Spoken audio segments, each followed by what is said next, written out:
एक शख्स जिसे 5000 सालों तक कैद रखा गया और जब वो बाहर आया तो दुनिया के लिए सबसे बड़ा खतरा बन गया।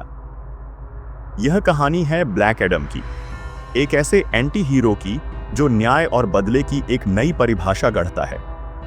क्या ब्लैक एडम इस दुनिया के लिए रक्षक है या एक तबाही लाने वाला राक्षस?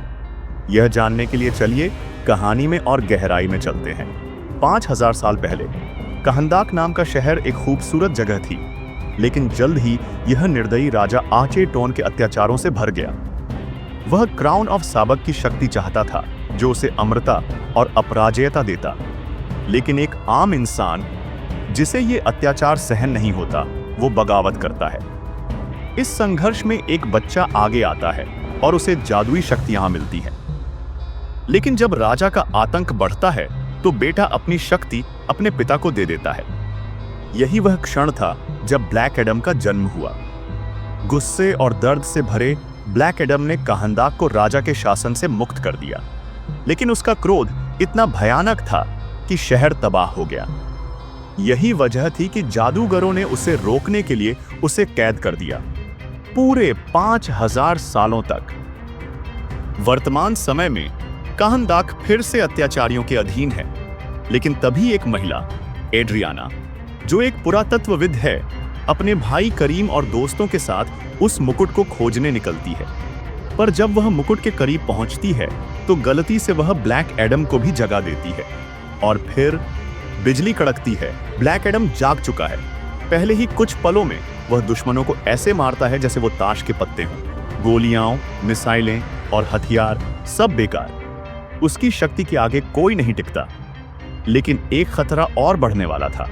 Justice Society of America, Hawkman, doctor Fate, Atom Smasher और साइक्लोन, ये सभी ब्लैक एडम को रोकने के लिए भेजे जाते हैं। हॉकमैन उसे समझाने की कोशिश करता है, हीरो खून नहीं बहाते। लेकिन ब्लैक एडम का जवाब सीधा था, मैं हीरो नहीं हूं। भयानक लड़ाई शुरू होती है। ब्लैक एडम बनाम जस्टिस सोसाइटी। हॉकमैन और ब्लैक एडम की ताकत टकराती है, लेकिन हॉकमैन मुश्किल से मुकाबला कर पाता है।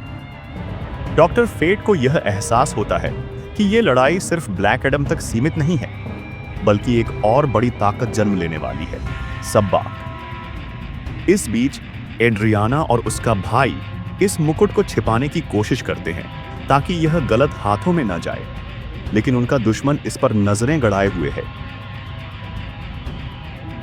सब्बाक, जो नर्क की ताकतों से जुड़ा हुआ है, आखिरकार मुकुट हासिल कर लेता है। अब वह सिर्फ इंसान नहीं बल्कि राक्षस बन चुका है। ब्लैक एडम इस लड़ाई को जीत सकता था, लेकिन उसे अपनी असली पहचान स्वीकार करनी होगी। क्या वह सिर्फ एक तबाही लाने वाला था या फिर वह कहंदाक का सच्चा रक्षक बन सकता था? डॉक्टर फेट की कुर्बानी, हॉकमैन की बहादुरी और कहंदाक के लोगों की उम्मीद, ये सब मिलकर ब्लैक एडम को एहसास दिलाते हैं कि उसे सिर्फ बदले के लिए नहीं बल्कि न्याय के लिए लड़ना होगा। और फिर एक आखिरी हमला।